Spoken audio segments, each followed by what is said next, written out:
Shalom, apa kabar saudara? Saya percaya Anda bersemangat, antusias untuk mendalami kebenaran firman Tuhan.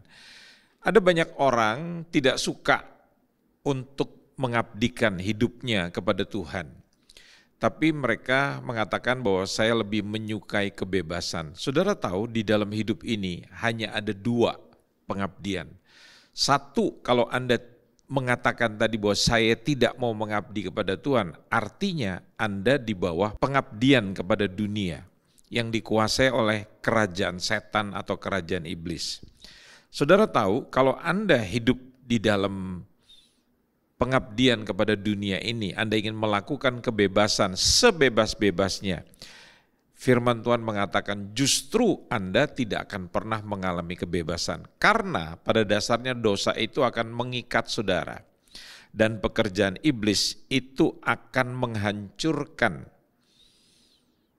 membinasakan, merusak, mengikat saudara. Sehingga saudara betul-betul hidup di dalam belenggu.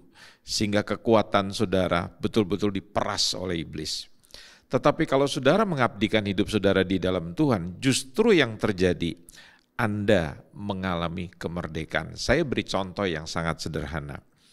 Kalau saudara di dalam hidup ini mengikuti aturan lalu lintas, saudara memiliki SIM, saudara mengikuti rambu, saudara lewat jalan yang betul-betul sesuai dengan aturannya, maka tatkala ada pemeriksaan, saudara tidak perlu lari, saudara tidak perlu ketakutan. Saudara akan dengan tenang menghadapi pemeriksaan. Tetapi sebaliknya pada waktu saudara hidup, ingin bebas, saya tidak mau ikut aturan. Justru yang ada di situ saudara akan tertekan, akan mengalami ketakutan. Sehingga tatkala ada pemeriksaan polisi secara besar-besaran, saya percaya saudara akan lari, saudara akan berusaha menghindar.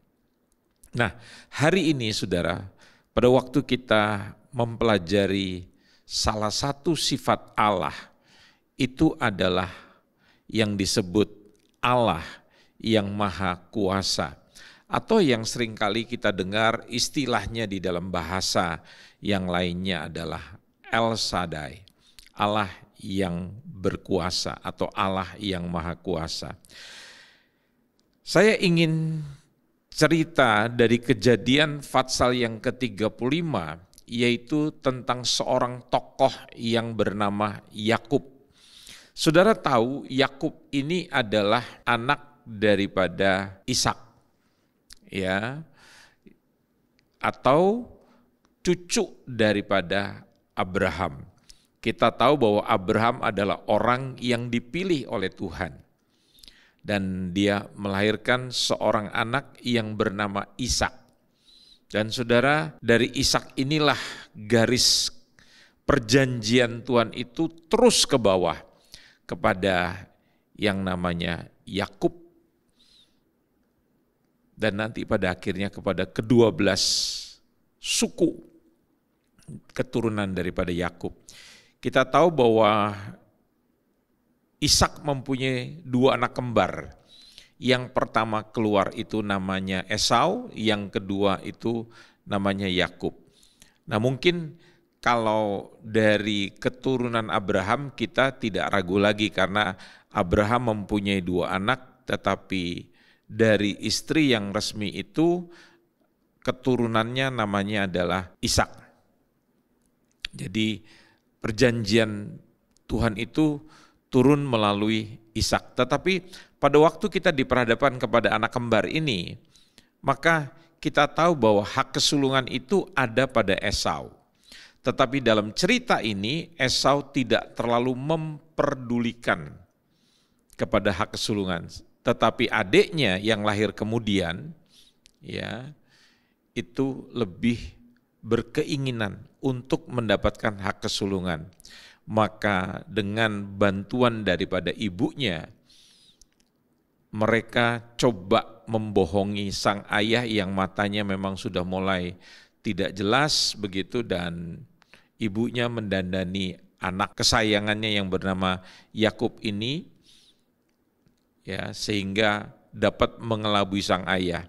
Dan saudara tahu pada waktu itu sang ayah bertanya, siapakah kamu? Dan Yakub menjawab, aku adalah Esau. Sehingga singkat cerita, berkat daripada Bapak Ishak ini, hak kesulungannya itu bukan turun pada sang kakak sulung yang bernama Esau, tetapi turun kepada adiknya yang bernama Yakub, hasil daripada kerjasama pembohongan antara ibu dan anak yang bungsu ini. Nah, saudara-saudara yang dikasihi Tuhan, kalau Anda perhatikan nama Yakub itu adalah hal yang sangat membingungkan buat saya pribadi begitu. Coba bayangkan kalau saudara mempunyai anak gitu ya, saudara berikan nama Yakub yang artinya si penipu begitu. Lahirnya ganteng, lahirnya kita berharap dia akan jadi orang hebat, orang besar, tapi kita beri nama si penipu. Tapi begitulah ya, orang tuanya memberi nama anaknya itu dengan nama Yakub. Dan saudara-saudara, kita lihat pada saat ini saya ingin berbicara yang pertama sekali tentang nama daripada keluarga yang diberikan kepada Yakub, yang saya seringkali sebut namanya adalah nama yang lama begitu ya. Nah, saudara-saudara yang dikasihi Tuhan, kita tahu bahwa Yakub ini adalah anak daripada perempuan yang bernama Ribka. Jadi pada waktu kakak pertamanya keluar dari dalam kandungan, dikatakan dalam Alkitab, maka sang adik bungsu ini atau si Jacob ini, dia memegang tumit daripada kakaknya. Jadi dia menahan begitu. Sehingga arti Yakub ini juga bisa diterjemahkan adalah pemegang tumit, atau dalam bahasa yang lainnya disebut pegulat. Nah, saudara, siapa yang pernah melihat orang yang sedang melakukan olahraga gulat gitu ya? Saya juga nggak ngerti kenapa kok pada akhirnya anak ini diberikan nama Yakub. Dan saudara tahu bahwa Yakub akhirnya dia berhasil mencuri identitas dan berkat yang harusnya dimiliki oleh Esau. Dan ketika Esau mengetahui hal ini, dia sangat marah dan ingin membunuh Yakub. Kemudian Anda tahu bahwa pada akhirnya Yakub melarikan diri dan dia pergi ke rumah pamannya Laban. Dia bersembunyi di situ. Ya, jadi jangan sudah berpikir dia pergi ke Tarutung karena pamannya namanya Laban, ya, bukan si Laban tapi Laban. Jadi jangan sampai sudah berpikir ini adalah orang Batak begitu. Ya, tetapi yang menarik dari cerita ini, ya, beberapa tahun kemudian Anda mendapati cerita bahwa Yakub ini menjadi orang yang sangat kaya. Dan dalam cerita pada waktu dia memperoleh harta yang sangat banyak, dia jatuh cinta dengan anak daripada pamannya, yaitu yang bernama Rahel. Dan ada sebuah deal gitu ya, syarat yang diberikan oleh sang ayah daripada Rahel ini, kamu boleh mendapatkan anak saya yang kamu inginkan, tetapi kamu harus mengabdi selama 7 tahun. Dan saudara tahu, setelah 7 tahun, sang ayah memberikan yang diinginkan oleh Yakub seorang anaknya. Dan begitu selesai, mereka malam pertama, mungkin pagi-pagi mereka si Yakub kaget gitu. Begitu dilihat wajah istrinya kok tidak seperti yang diharapkan gitu. Lantas dia mungkin berkata begini, kok wajahmu kayak mirip banget ya sama kayak kakakmu perempuan kalau kalau kamu nggak make up gitu. Yakub tidak sadar bahwa sang mertua membohongi dia. Begitu dia tahu, dia komplain sama mertuanya. Ya, lantas mertuanya mengatakan, ya kalau kamu mau sama anakku yang kedua, Rahel, kamu harus bekerja 7 tahun lagi. Jadi saudara lihat, si penipu ditipu. Ya, jadi antara Laban ini dengan menantunya yang bernama Yakub ini sama-sama mahir menipu orang begitu.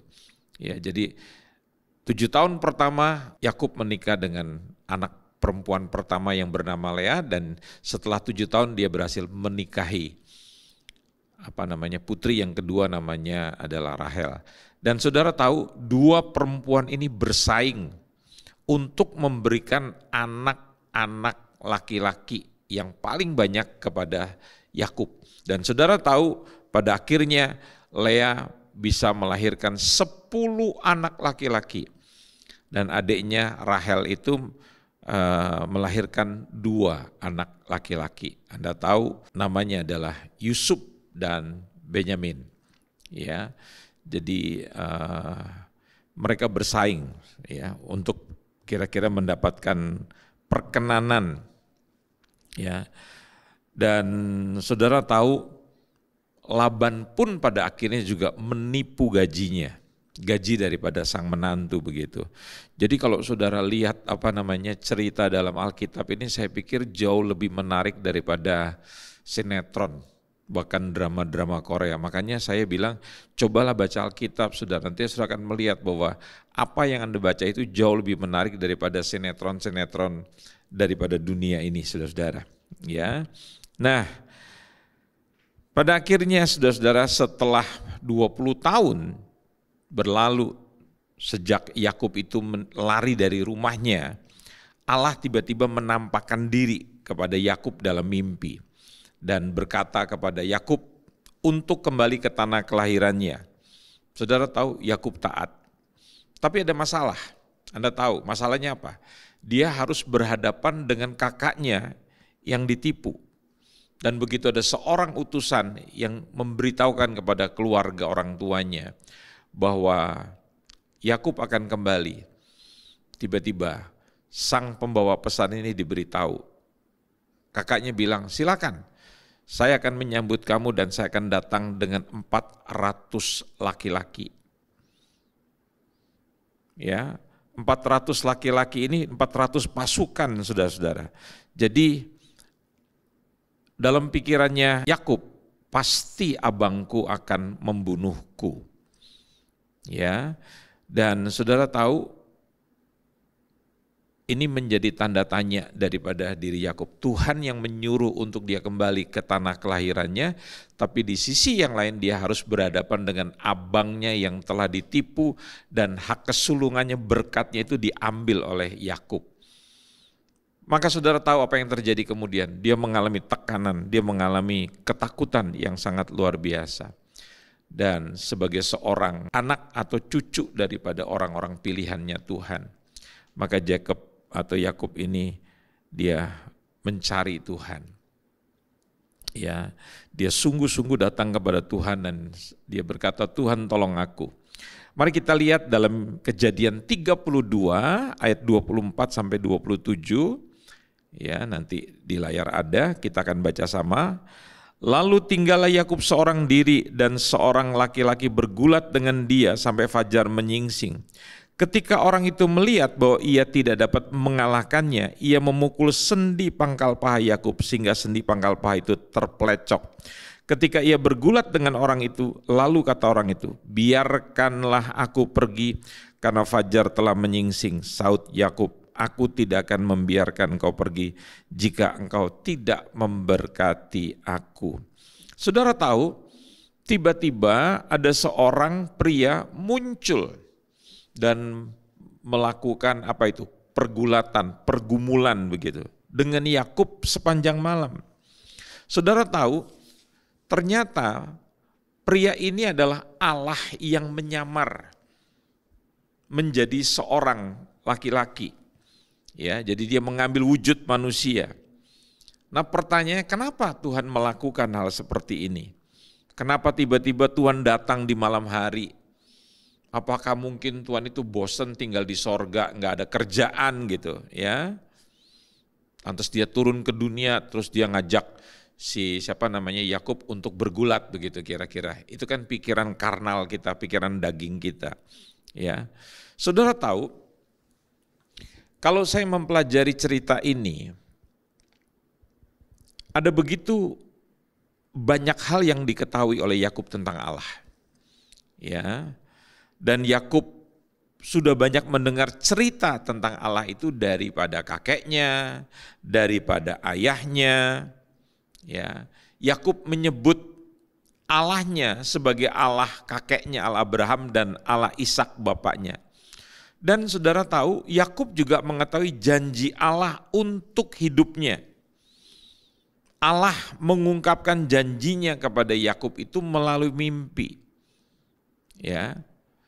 Jadi Yakub itu tidak hanya tahu tentang Allah, tapi dia tahu tentang janji Allah. Bahkan Yakub itu mengalami berkat-berkat Allah. Bahkan Allah memberikan dia kekayaan, memberikan dia keluarga yang baik, begitu. Ya. Tetapi ada satu hal yang tidak dimiliki oleh Yakub. Apa itu? Yakub tidak mempunyai hubungan pribadi dengan Allah. Yakub memang mengalami berkat-berkat Allah, tetapi dia tidak pernah mengalami Allah di dalam hidupnya. Saudara, inilah yang terjadi pada banyak orang-orang Kristen di akhir zaman. Ya, mereka datang ke gereja, tetapi mereka nggak punya hubungan pribadi dengan Allah. Wah, mereka mengalami semangat untuk pelayanan, berkorban apa saja, ya. Tetapi mereka tidak pernah mengalami Allah secara pribadi. Ya, lihat, saudara-saudara, apa yang terjadi dalam cerita selanjutnya. Jadi pada malam tergelap dalam hidup daripada Yakub, dia tidak pernah berpikir begitu, bahwa Allah akan melakukan pergumulan dengan si Yakub. Saudara tahu apa permintaan daripada Yakub? Supaya Allah melindungi dia daripada Esau. Pergumulannya untuk meminta perlindungan daripada Allah bapaknya, ya, itu tidak serta-merta dia dapatkan secara instan. Ya, justru jawaban doa Yakub itu adalah apa saya sebut pergulatan, pertarungan. Kenapa?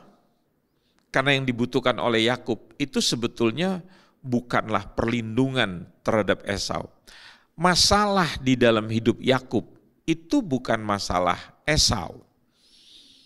Seringkali saya katakan kepada jemaat, masalah saudara dan saya yang paling utama itu bukan karena saudara miskin, karena saudara tidak punya uang banyak.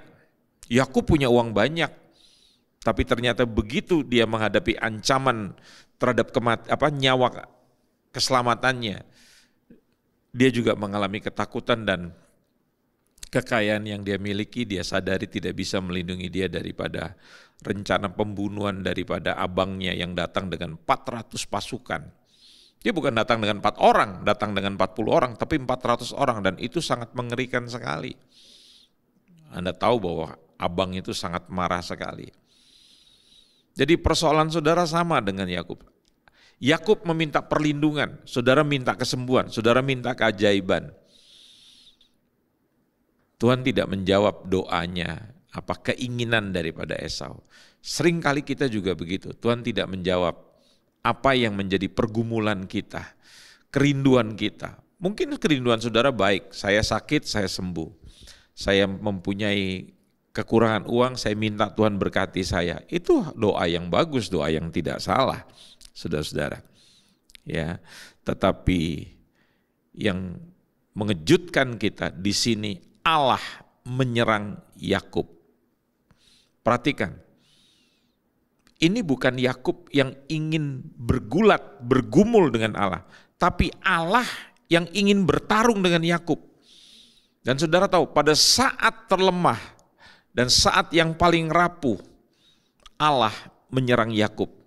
Kenapa? Karena Yakub menginginkan perlindungan dari Esau, tetapi yang Allah inginkan adalah pribadi Yakub sendiri, atau dalam arti kata lain, yang dibutuhkan oleh Yakub itu bukan perlindungannya Allah. Kita seringkali berpikir kalau ada persoalan asal Tuhan berikan uang. Kalau saya sakit, Tuhan berikan kesembuhan. Kalau saya punya masalah, Tuhan tunjukkan jalan keluar. Saya ulangi kalimatnya.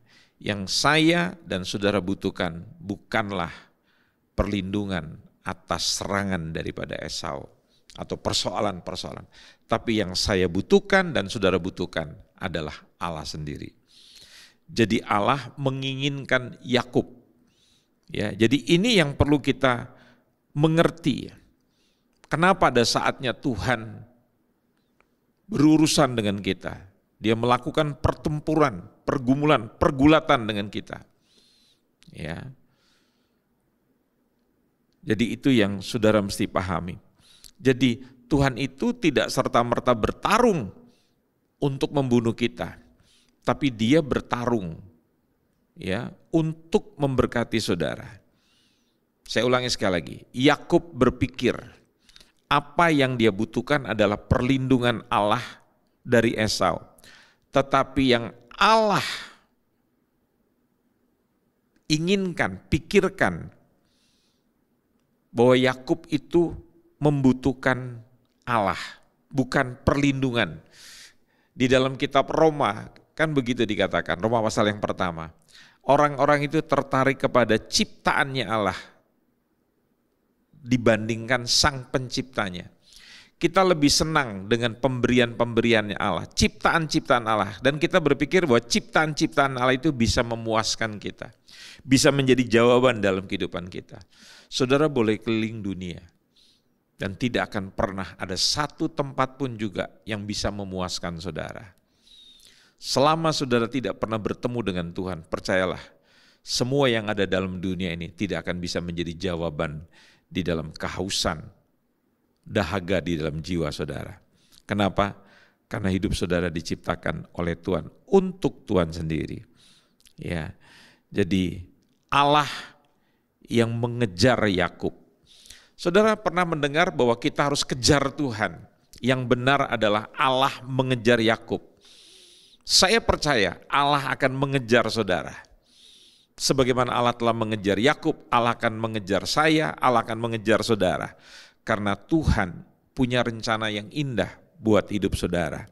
Ya, sepanjang hidupnya Yakub ini, saudara perhatikan, ya, dia selalu bergulat, dia selalu bergumul, dia selalu bertempur, dia selalu bertarung untuk apa yang dia inginkan.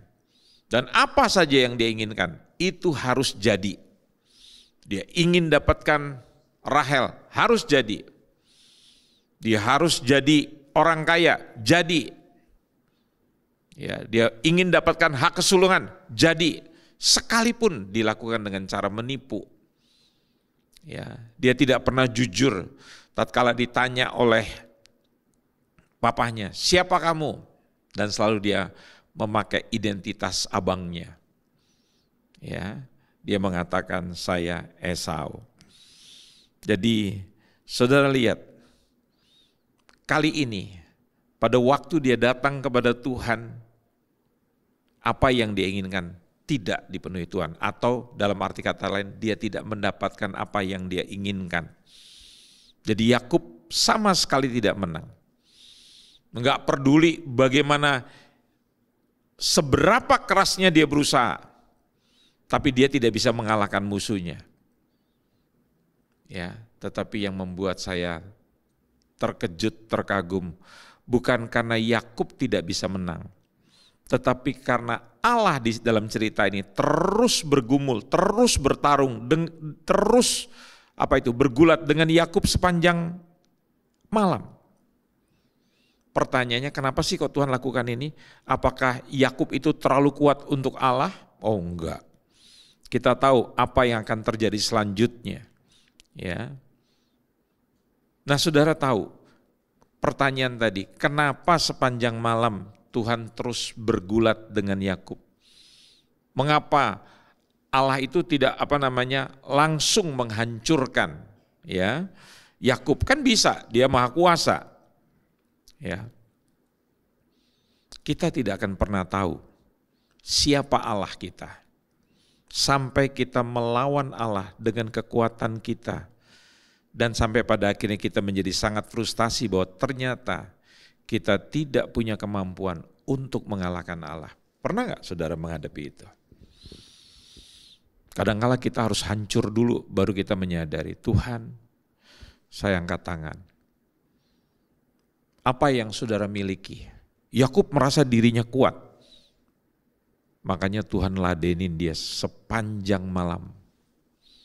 Ya. Saudara belum capek? Saudara masih menjadi orang yang sombong, yang menganggap bahwa saya sekolah tinggi, menganggap bahwa saya punya jabatan, saya punya uang, saya punya popularitas, dan selama ini apa yang saya inginkan Tuhan selalu beri, sehingga saudara merasa bahwa saudara adalah orang yang menang dan bisa mengatur segala-galanya. Tapi ada saatnya di mana keinginan saudara, kengototan saudara, pergulatan hidup saudara, ternyata tidak dijawab Tuhan. Tetapi saudara tidak mau menyerah, terus sampai pada akhirnya saudara menyerah. Dan di saat saudara menyerah itulah saudara bisa merasakan kehadiran Tuhan. Ayub pernah berkata begini, dulu aku mendengar cerita tentang engkau dari orang lain, tapi sekarang aku mengalami sendiri tentang engkau. Saudara tahu, kita dalam hidup seringkali harus mengalami pergumulan-pergumulan yang berat. Tujuannya apa? Supaya kita betul-betul give up, betul-betul kita menyerah, dan kita tidak bisa mengandalkan apa saja yang selama ini kita andalkan, padahal itu semua adalah pemberian Tuhan, saudara. Ya, jadi saya ingin katakan kepada saudara, kalau saudara belum sadar bahwa kekuatanmu dalam dunia ini tidak akan pernah bisa mengalahkan kekuatan Allah, saudara akan terus bergulat sampai saudara berkata, Tuhan, aku kalah, aku menyerah kepada Tuhan. Saya percaya tidak ada khotbah-khotbah, pelajaran-pelajaran Alkitab yang hebat, ya, yang dapat mengubahkan hidup kita. Ya. Kenapa? Karena kita semua adalah orang yang lahir dalam dosa. Kita dilahirkan dengan keinginan untuk mengejar keinginan kita sendiri. Kita orang yang sangat selfish.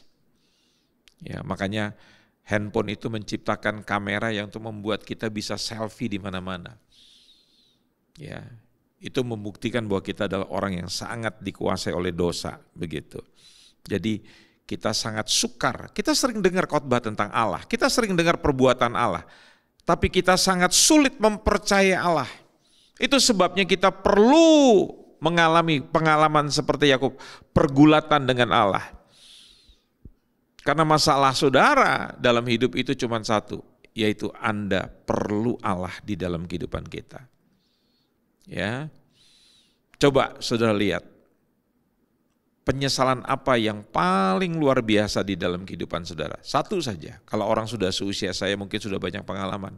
Tetapi satu saja pengalaman di dalam hidup saudara yang boleh saudara ceritakan tentang penyesalan apa? Yaitu apa? Saudara tidak atau kita tidak mempercayai Tuhan. Kita terus memaksakan kehendak kita. Kita yakin, kita ucapkan dengan kata-kata yang baik, dengan kata-kata positif. Padahal Anda tidak pernah tanya Tuhan, apakah Tuhan mau? Yesus saja sebagai salah satu pribadi Allah, dia tidak memaksakan kehendaknya. Oh, dia bergulat, dia bergumul supaya kalau boleh cawan itu tidak boleh datang dalam diri dia, menghampiri diri dia.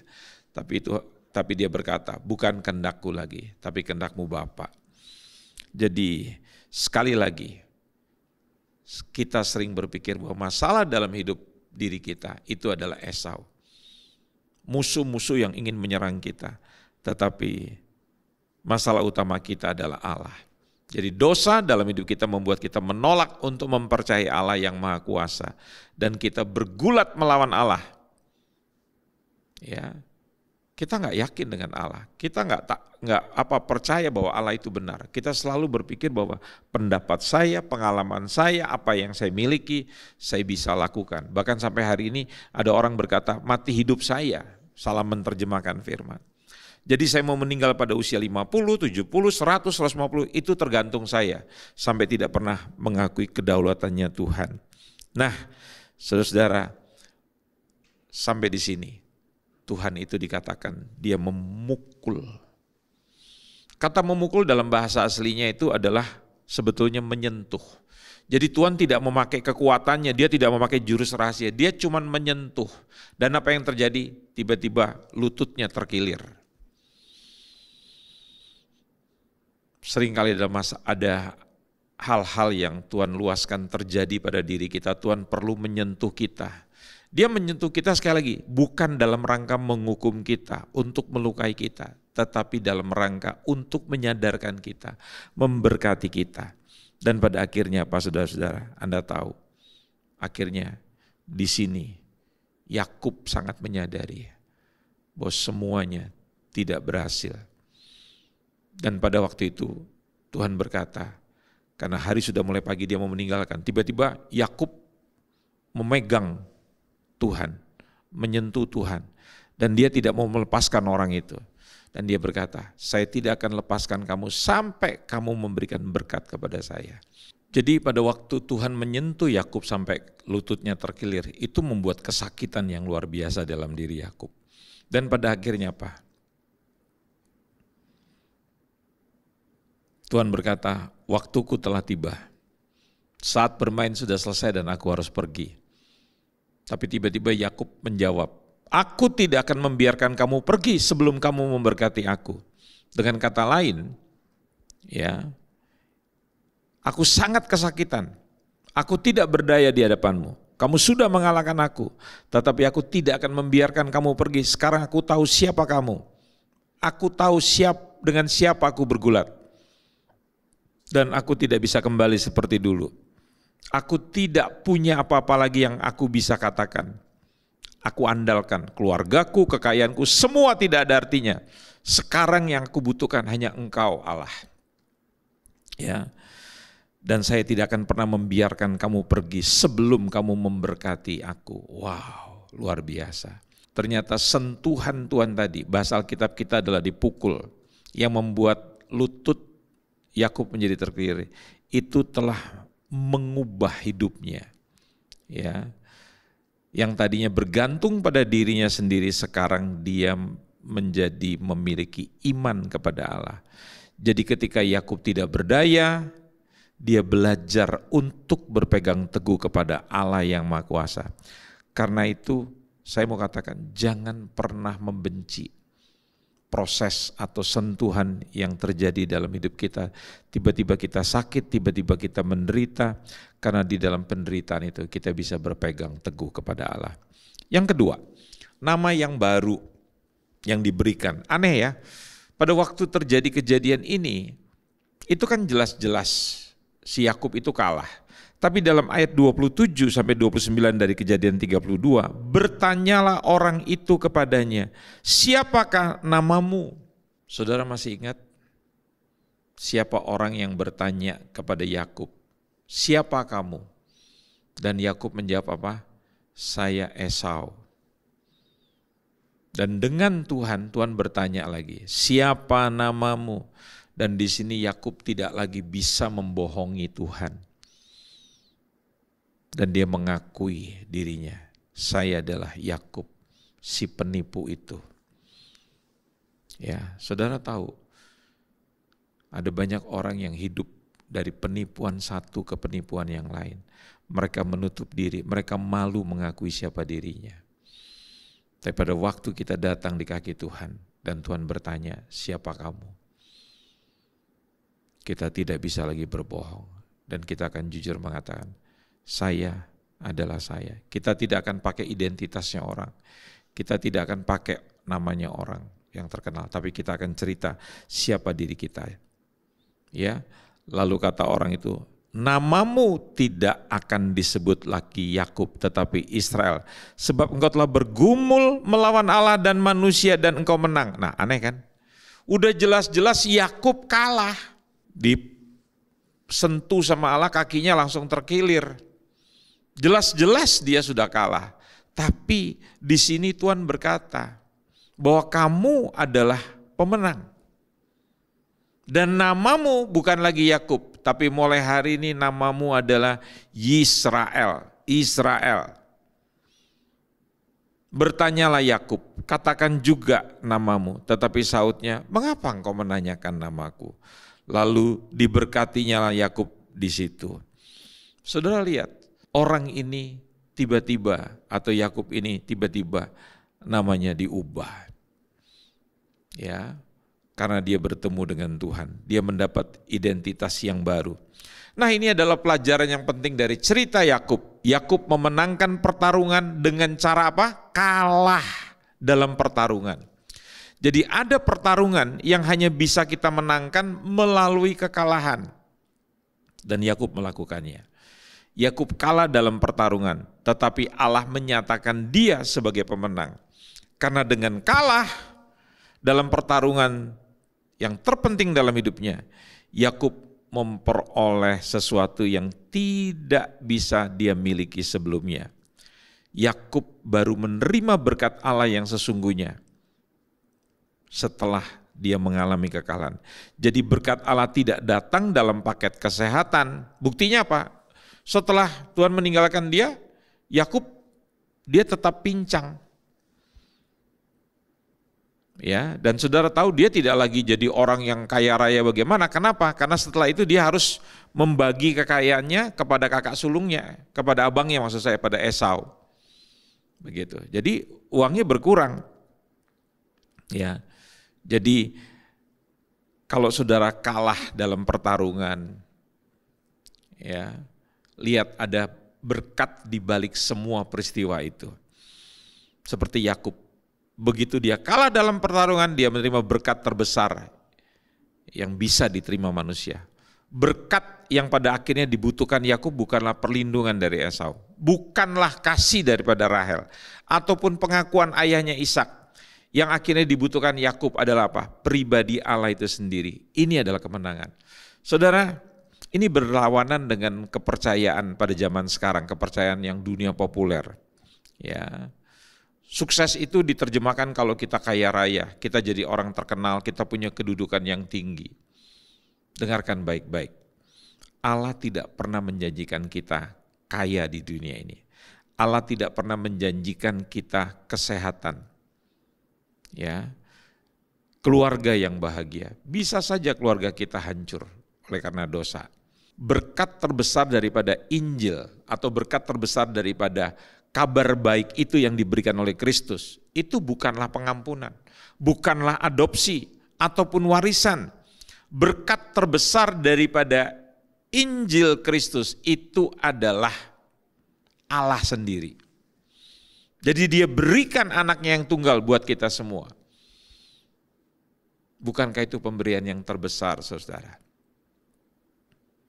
Ya, Yesus datang bukan ingin membuat orang jahat jadi baik, orang baik jadi lebih baik. Dengarkan kalimat saya. Tapi Kristus datang untuk membuat orang mati jadi hidup. Orang yang mati dalam dosa akhirnya hidup dalam hidup yang baru. Ya. Dan berkat Allah ini sering kali datang melalui serangan Allah. Karena saudara nggak pernah tahu bahwa Allah itu maha kuasa sampai kita bergulat dengan dia dan akhirnya saudara kalah. Ya, saudara mengalami pribadi Allah satu-satunya yang maha kuasa. Sampai saudara betul-betul menyerah, saudara bisa belajar berserah. Saudara tahu di dunia ini banyak orang mengatakan begini, kekristenan itu agamanya orang yang lemah. Gak perlu marah. Justru Alkitab bilang, di saat kita kuat, maka kita menjadi lemah. Tapi Yesus bilang, di saat kamu lemah, kamu akan menjadi kuat. Di dalam prinsipnya Allah, kelemahan itu adalah kekuatan. Di saat kita lemah, disitulah kita kuat.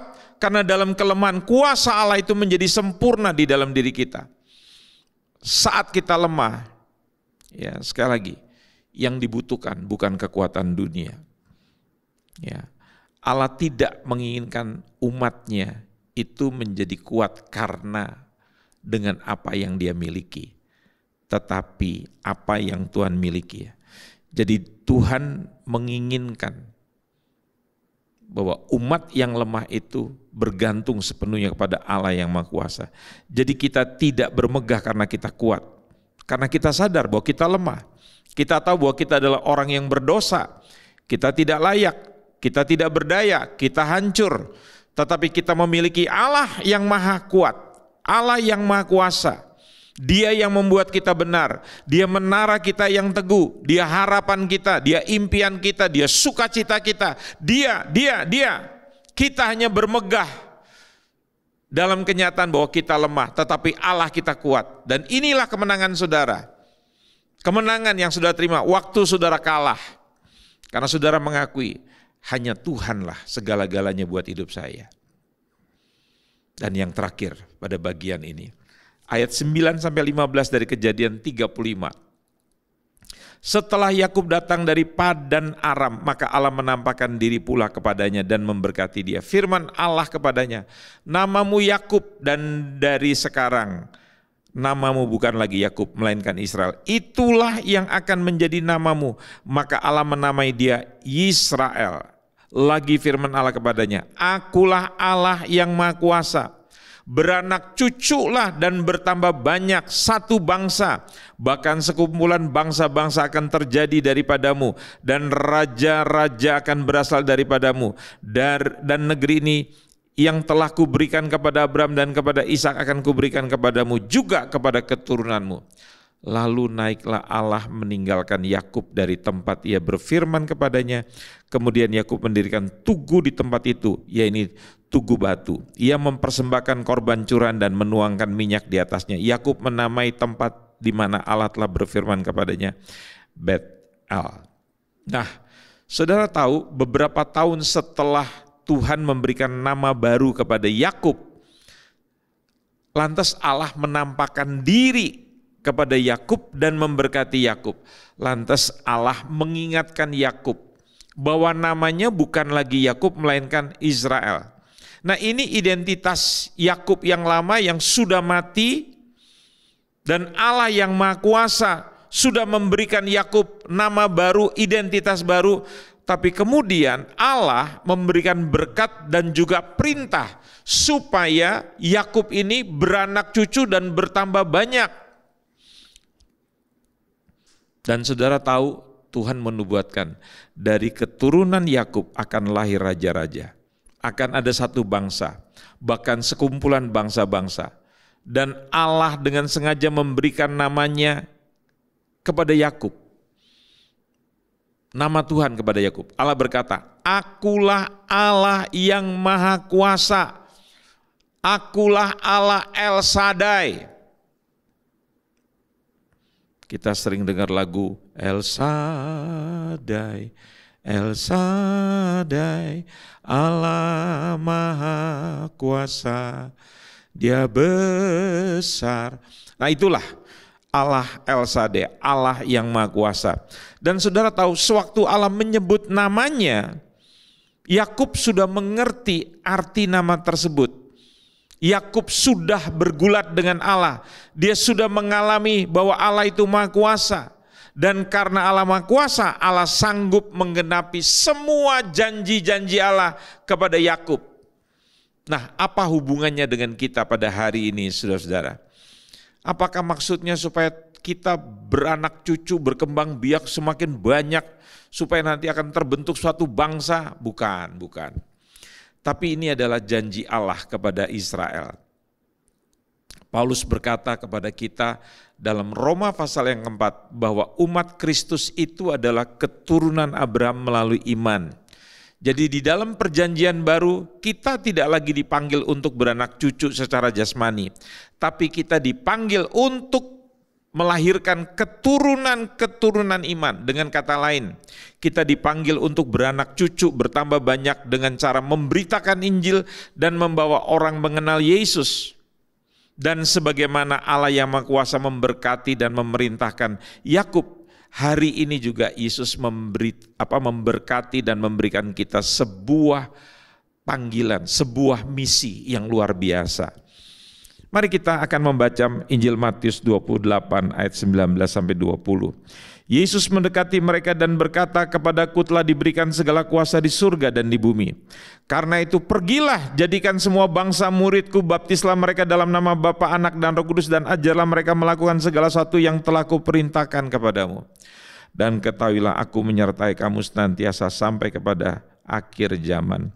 Saudara tahu, Yesus berkata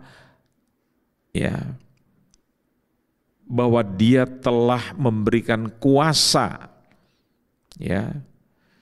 dari surga. Kalimatnya jelas sekali, saudara-saudara. Kepadaku telah diberikan segala kuasa.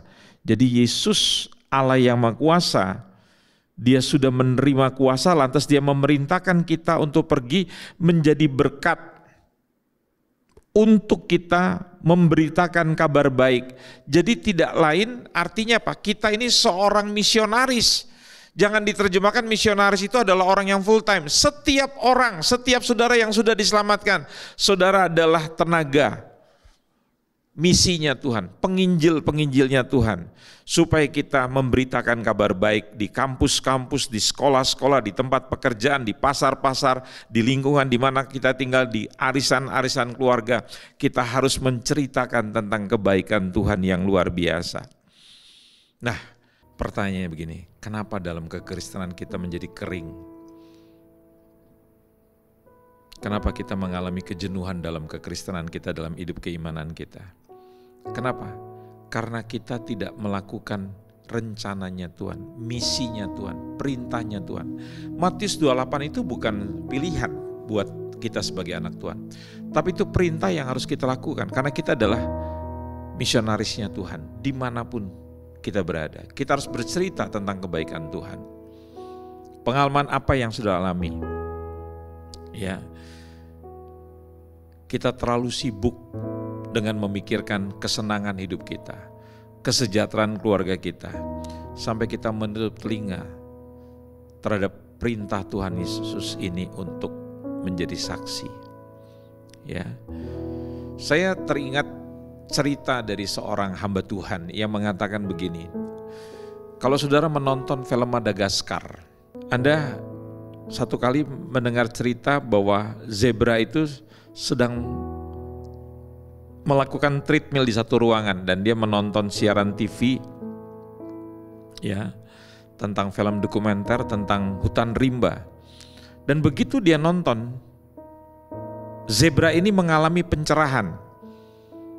Dan dia berkata gini, iya ya, aku diciptakan untuk lebih dari sekedar di kebun binatang.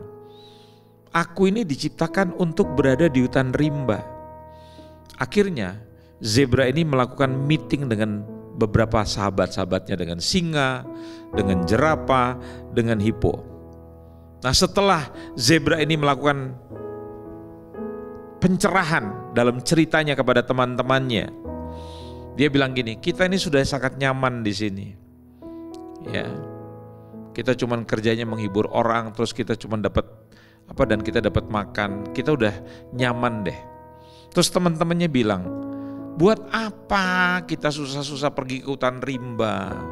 Toh di sini kita cuman joget-joget aja, menyenangkan semua anak-anak, menyenangkan manusia-manusia, dan kita nggak perlu susah payah cari makan gitu. Mereka menyediakan makanan buat kita setiap hari. Pokoknya kita beraksi aja.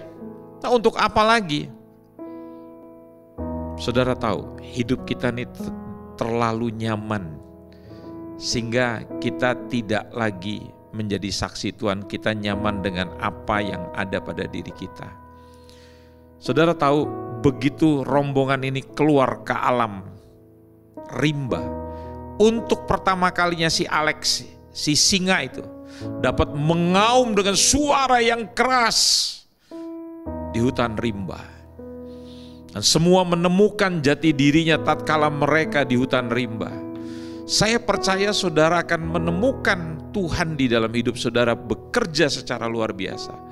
Waktu saudara tidak tinggal di dalam comfort zone, di dalam zona nyaman, tetapi saudara keluar mencari orang-orang yang sakit, orang-orang yang miskin, orang-orang yang tidak punya pakaian, yang tidak punya rumah, mereka-mereka yang dalam penjara, untuk saudara mengabarkan kabar baik, punya kepedulian terhadap mereka. Kita terlalu nyaman dengan kehidupan-kehidupan kita sendiri. Setiap hari, setiap minggu, setiap bulan kita sudah merancang mau jalan-jalan kemana, mau liburan kemana, kita mau melihat alam di mana. Kita tidak pernah memikirkan perintah Tuhan. Itu sebabnya hidup kita mengalami kekosongan, saudara-saudara. Saya ingin beritahu pada saudara, ya, Tuhan itu mempertaruhkan nyawanya supaya kita diberkati. Tapi Yakub mempertaruhkan nyawanya hanya untuk mendapat berkat bagi dirinya. Itu perbedaan kita dengan Tuhan Yesus. Jangan saudara berjuang dalam hidup ini hanya untuk kenyamanan diri saudara dan keluarga saudara. Belajarlah seperti Tuhan. Dia memberikan nyawanya untuk menyelamatkan seisi dunia. Seharusnya saudara dan saya yang sudah diselamatkan, kita harus menjadi berkat, kita harus menjadi saksi bagi orang lain. Kenapa? Karena Tuhan sudah merubah hidup saudara. Dia memberikan identitas yang baru, nama yang baru dalam hidup saudara. Saya berdoa biarlah pelajaran pada saat ini, entah saudara dengarkan pagi, siang, sore atau malam, saya berdoa biar pelajaran ini mengubah kehidupan saudara. Anda belajar sebagaimana Kristus hidup bagi banyak orang. Saudara tidak hidup menjadi orang yang selfish lagi, tapi menjadi orang yang selfless, yang tidak mementingkan diri sendiri, tapi peduli pada orang lain. Doa saya menyertai saudara, dan mari kita berdoa. Sebelum kita berdoa, kita akan naikkan sebuah pujian yang akan dinaikkan oleh para pemuji.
Pujian ini, sembah Engkau Yesus,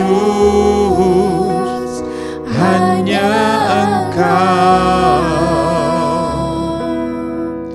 Allah di hidupku, tiada yang lain, hanya Kau.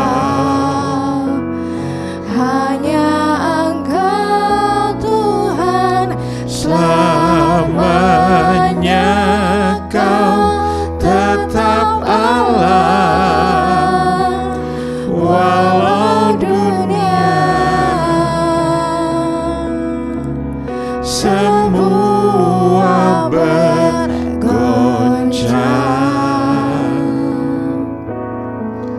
tak tergoyahkan Kau tetap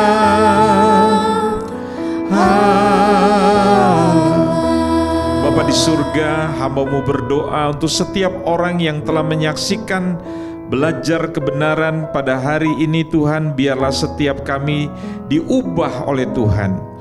Kalau kami selama ini mempertahankan keakuan kami, keegoan kami, kehebatan kami, biarlah saat kami mengalami pergumulan dan kami sedang berhadapan dengan Tuhan, biarlah kami mengerti bahwa yang kami butuhkan bukan perlindungan dari masalah, bukan uang yang banyak, bukan kesembuhan dari sakit penyakit, tapi yang kami butuhkan adalah Tuhan sendiri. Biarlah kami mengalami Tuhan dalam kehidupan kami.